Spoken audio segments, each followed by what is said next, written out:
Hurry up. Oh, it says we're now streaming live on Facebook. That's right. Hello, good morning or afternoon, depending on where you are. It's Right. it's 1 o'clock here. What is it in Arizona? 10 o'clock. It's 10 o'clock. Wow. I never know what time it is there. I just have to flat ask. Yeah. Well, I mean, we're the last state to actually not celebrate daylight savings time. Well, I hope that one day we'll all get to enjoy that luxury. But until then, I always ask you, what time is it in Arizona? Right. Right now we're on Pacific time, but standard time we're on Mountain time because we're right underneath Utah. Not confusing at all. No. But yeah, here we are at workshop. I thought when I left Intuit that I wouldn't have to deal with this shenanigans with the daylight savings time and stuff. But no, you're in the East Coast. It's constant, and I'm texting you like at all times of the day, thinking you're on the East Coast too. Surprise! Surprise!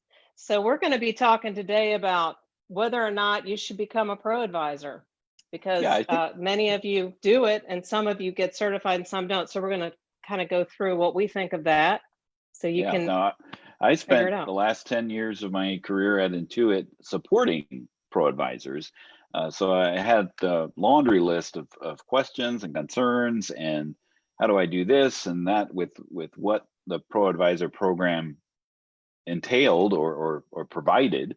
And Carrie, you've been a ProAdvisor for how long? I'm scared to get the calculator out, but I did the math. So I started supporting QuickBooks when it was launched, and it's either 90 or 91. I know I was pregnant with my first son. So it was way back then, and he's almost 30. He'll be 30 next year. So it's been a long time. Within about 10 years, the ProAdvisor program was launched, and it took me a while to realize it. So I think I officially became certified in 2002, and there may be some people that are watching that have done it a little bit earlier, but I think it's basically around that time. So 18 years. Now, back then, there was no QuickBooks Online or an online ProAdvisor, so you had to pay for it. So what has been your feelings? I mean, it's something you've done religiously since then, right? So have you had return on investment? I would assume so, or else you just don't realize that you're paying for it. Yeah. So my history of this is there was a time when I stayed home and came back out in the workforces around that 2001, 2002, and worked for my parents' IT firm. And so I was trying to get them off of Macola to QuickBooks. So that's when I stumbled upon the certification. I thought, what a great way to get up to speed fast, because I was out of the workforce for about 3 or 4 years. So it helped me, what's new in QuickBooks. All this certification got me up to speed, and I was able to get a copy of the software so that I could then, and my mom was the bookkeeper at that time, and she was tough. And I had to run parallel software with her until I literally fell on the floor and said, can we please stop Macola, because QuickBooks is working? And she said, I love the way the bank recs work. I'm sold. So I was like, yes. So at that time, I signed up just so that I could become knowledgeable about it and understand the software. I had no intentions to do anything more than that. I was an in-house inventory control person because I hated the way Macola counted the inventory. So I knew how QuickBooks worked. I had done it previously. So that opened my eyes to that, and I was at a company where they were willing to pay for it. And at that time, I think it was, and you can correct me, I think it was like $250, $300 a year. I got listed as a ProAdvisor, and I thought, well, I'm in an IT firm. What if we get people who want to buy the software? They probably need a computer. So I filled it all. I'm a filler outer. I get certified at everything. I filled it all out. So people started searching me. We started getting sales from that. And I was like, whoa. And so because of the ProAdvisor program, I was launched into becoming a trainer.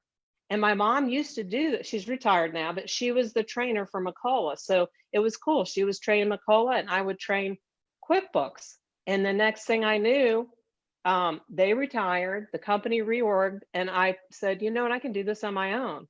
So I have gone on my own. Now over the years, and Dan, I don't know when you started getting two choices of deluxe and premium, and the difference is the premium, everyone gives you a not for sale software, so you can try it out and use it in house. But the premier gives you, well, let's start with the deluxe. The deluxe, and it might be premier or premium. They interchange those words, so don't hold me to that. But the beginner package gives you the QuickBooks desktop accountant edition, so you can actually open up your client's data in different ways. We'll get into that. You get a copy of that. You get a copy of the Mac, the Pro for Mac. You only nope. get, Okay, you that's only it. get, The end. Done. It. That's all you get in deluxe. Now let's move to premium. Premium gives you the rest of the library of stuff. So you get a copy of Enterprise. So if a customer comes to you and has Enterprise, the Accountant Edition, which has those tools, you get a copy of the Pro for Mac. So customer, I panicked when I had that. I was like, oh, it's so different. Not really. I had Pro, and then point of sale. I had to call somebody wanted me to do point of sale, and I was like, I don't know point of sale. So guess what? The nerd that I am, I ran in there, it got certified. So on paper, I looked like I knew what I was doing, but until I had a client and I could do it, I really didn't. But I do now. I do today. So you get those 3 extra things. So you get the desktop Premier, Accountant Premier for accountant. You get Mac Pro, you get point of sale, and you get Enterprise. right. So Premier gives you premium. Premier gives you 4. 1 gives you 1. Yeah, now accountants love to complain about the prices increases, but if you just look at the software that you get, 18 years before. but I mean, if you look at everything that you get with the premium as far as the software. Now, if you don't have any enterprise clients, or if you don't have a Mac, or if you don't have a point of sale, then there's no need to have that. But if you want to venture into those areas, the amount of software that's included is like thousands of dollars worth of software. You get the with Enterprise, you get the Platinum Edition, so you're able to support all of your clients regardless of what platform that they're in. So it actually is a pretty good value, and then you get access to support for that as well as the certification. So let's talk a little bit about being certified, because game changer. you literally grew your business, launched your business based on your listing. And the only way that you get listed is by becoming certified. Now you can become certified in any of the QuickBooks products. So online gets you gets you certified, then you're able to list it. So that is the key to becoming listed. But of course, being certified in everything is what a potential client will be looking for, and then that raises you up. So getting advanced certified, getting the enterprise and the point of sale certifications, all of those things are just going to increase your credibility, but also raise up your listing. So the Find a ProAdvisor website, which is either inside of QuickBooks or externally, is going to have that algorithm based off of what people are looking for, and your reviews and those types of things are going to raise up your listing, and get you listed higher, the more relevant your search is. So it's not just one thing over the other. There's actually there's a secret sauce, and nobody knows what's in the secret sauce. There's location, and all sorts of things that are built in. It's not just like I'm advanced, so I get listed above somebody who's not. No, if they have really good reviews, doesn't matter if they're advanced. Those types of things are going to play into that. So that was the key to actually launching your business, because you became listed, you became certified, and were able to publish your profile, right? That's correct. And I do want to add, this might be hopefully obvious, but just need to make sure people know, Intuit is not paying us to say this. This is all from experience. Dan is no longer with Intuit, but that's how I met him. He's now one of us. So when you talk about return of investment, I need to make sure before it leaks out of my brain, because obviously with me admitting how many years I've been, I'm getting a little old. But one of the things is the return of investment when you go to the highest level. The clients that you capture when you're supporting enterprise, don't let that word fool you. Small, growing small business and edging mid-market. It's really people that need to track inventory or the deep job costing. They need some, construction and stuff, things that the online isn't able to deal with. They can, but these customers have bigger budgets, and you may get saturated with the client like that, and you may have to bring in a team. So keep that in mind, that you can actually charge more for clients like that. So a point of sale, you can charge more. Not everybody, every pro advisor you bump into, I don't know what the percent is that are certified in point of sale, but there's not a lot. It's a really, really good niche to get into. Those people become, the resellers and pro advisors are all trying to find who's the good point of sale people. There's a handful of them. There's some we haven't even found. So that's a really, really good niche. So I think it's up to $750 for that, plus or minus whatever sale they're on, for the highest end thing. So, one or two customers, bam, or just one, it's paid for itself. And my secret, we're talking about how people find you. The best thing you can do to compare yourself with your locals is search like your customer. Put yourself in their shoes and see what can you do to look as good as the person that's kind of inching you out. Be objective about that, instead of mad, and figure it out. Get testimonies and stuff like that. It used to be all the certifications, and then when online became on the scene, which was an additional 10 years later, it changed a lot. And Intuit, and this is the secret sauce we can't explain, Intuit's changed the algorithms and so forth. So all we can control is what we put on our listing, to make sure they know how to get us fast, and make sure your customers are giving you good testimonies. Because that when you go shop at somewhere like Amazon, that's what I read all the reviews, and of course I start with all the bad ones, and they're can happen. So reach out to the customers, not the ones that are mad at you, but the ones that think you are the best thing ever. Try to promote and get them to please take the time, to give some feedback, because people need to know you're out there and that you're good. And that's how you'll stand above and get your money back. Yeah, I was actually my first client. He told me, your reviews are what sold me. You were actually listed at the bottom, and he took the time to scroll all the way down to the bottom. But I had 5 reviews, and they were all great reviews. So that he decided to take a chance, and he's been with me ever since. And he really appreciates the service that I provide. So it was a pretty awesome testimonial just for the testimonials. Yeah, that they actually take place. So you have actually a blog article that talks about for somebody who's just starting.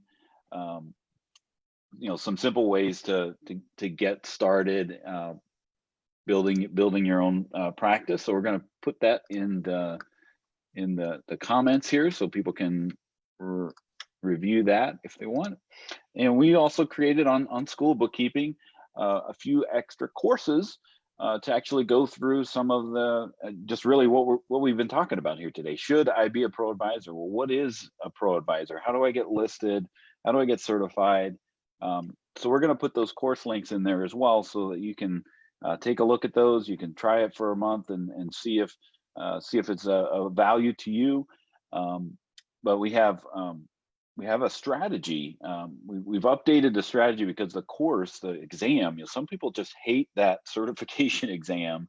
But we've updated the strategy to be able to help you pass the certification. It's not a cheating thing. So we don't cheat. We're not going to give you the answers. We do have some integrity, right, Carrie? Yes, we do not cheat, and we've taken these tests painfully ourselves. But as you know, I've been doing this since 2002, and I don't know if you're going to give your give away your date. I'm 10 years old. He's 10. I don't know, Ah, 18. But yeah, so it's so we're trying to share with you, and Dan's created a wonderful brand new fresh course because the course in School of Bookkeeping was a few years old. So we've got it updated, the screens have changed, and it's passing along a really good strategy that's worked for us for you to pass the exam. And you're focusing on in that course, which you can translate this to the desktop version. You're focusing on how to pass the QBO exam as well as the advanced, which the advanced, and I'm not sure if the rules have changed, but it used to be you had to be certified in the regular a year or two or three yeah, before you could, obviously, if you pass the exam for the advanced right away, it's too easy because you really need to have some experience. And I'm telling yeah, you that the online exam for advanced is not easy. I've taken it.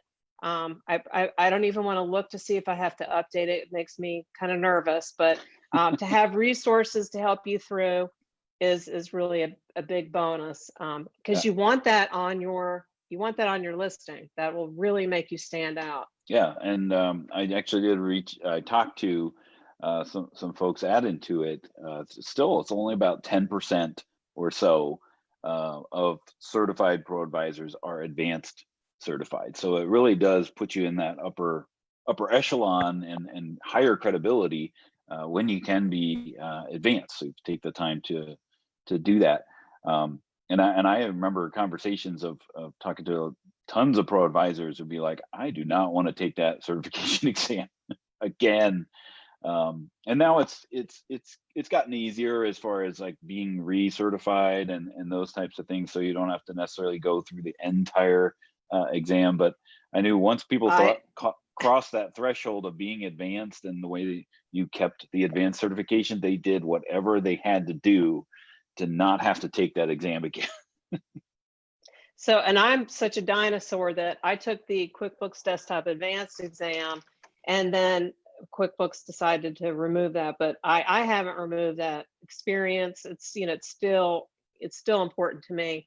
One of the things I do want to add is that, even though I'm seasoned and I've done it for a number of years, I took that enterprise. I listened. I was in the car driving 12 hours, and listened to the enterprise courses, which were taught by both Marjorie and Laura, and which I'm buddies with both of them. And I was shocked at how much I didn't know. So you don't know what you don't know, and even someone seasoned can still learn. They have all of the material written out. You could print it out and read it, if you don't want to do the videos. But I highly recommend powering through and even listening to them more than once. I mean, if there's a particular area you need to feel stronger in, if you're going to go launch into supporting inventory clients and you need that advanced inventory, there's a lot of really good material in there. So don't be intimidated by it. You don't have to walk out of there and be able to support a client. You just need to learn it and become certified. And then in the process of this, you meet other, like in ABO, we can meet lots of other certified people who, if you get a client across your desk that needs advanced inventory, and you got certified in it, but you really know you're not that good at it, you can find somebody to partner with. So learn the material, become certified, pull in the client, but don't throw them away. Partner up with other pro advisors that are experts, and that's their focus. And that way your customer gets a good experience. All right, so pretty good workshop today. I think we had a nice chat, fireside chat. I'm by the fire, by the way. But, Oh, I'm not, but there's a yeah, fire outside here. It's hot. No, there's a fire in yeah, there's a Arizona, but we fire have in the sun. Tucson. The Tucson, mountains are on fire. their mountains are on fire. We just have hot sun. It's a hot day in South Carolina. No Yeah. fire, but we have a dust storms. The Sahara, something's coming over. But anyway, we'll let you guys get back to work, but do take a look at what we've posted in here to help you become a better pro advisor and ultimately make your client happy, earn more money, and I don't know what else. That's about I it. mean, in your experience, you grew your business that way, and you know, even if we take away anything desktop related, which I know is not your cup of tea, but for the virtual accountants that are out there, Oh, everything in definitely. the QuickBooks Online accountant world is free to accountants. So you can get certified, you can get access to the product, you can do all these things, and again, it's included to accountants. So start that way, and then grow into free. desktop. Yeah. So take advantage of what resources are there. Exactly. I would recommend, like you said, get started free, get your feet wet. But you, as an online ProAdvisor during the Corona stuff coming on, you might fish and find a client that's desktop, and you haven't made it there yet. So find some other people to partner up with, so the customer gets some help. There's both. We can live in both worlds. All right. So we'll see you next week. See you next week. Bye-bye. Have a great day. Bye-bye.